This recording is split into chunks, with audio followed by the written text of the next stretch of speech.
Բարեկամներս մի քանի տարի առաջ տեսա, որ Հռոմը փորձում էր Սուրբ Երրորդությունը փոխարինել Սուրբ Քառյակով,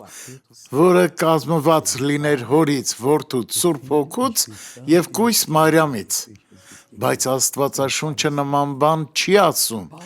Պողոսը նմանատիպ բանի մասին խոսում էր Տիմոթեոս 2:5-ում, որովհետև մեկ Աստված կա, մեկ միջնորդ Աստծո և մարդկանց մեջ Քրիստոս Հիսուս մարդը, միայն մեկը, Աստվածաշնչում կան 3 անձ, ոչ թե 4, Հայրը, որ նրանցից մեծն է,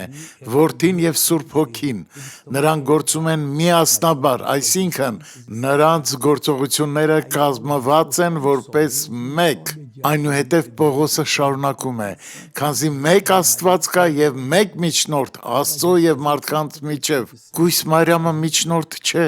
Շնորհակալ եմ Աստծուն նման միջնորդի Հիսուսի համար։ Աղոթենք. Հայր, մենք ուզում ենք ավելի լավ ճանաչել ձեր միջնորդին, նրան, ով միջնորդում է մեզ համար, որպեսզի դուք գաք և օրհնեք մեզ։ Հայր, թող բոլոր նրանք, ովքեր հիմա աղոթում են ինձ հետ, սովորեն այս դասը, որ կա միայն մեկ Աստված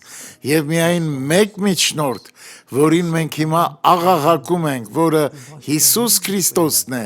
մարդ, ով մահացավ մեզ համար։ Շատ շնորհակալ եմ։ Ամեն։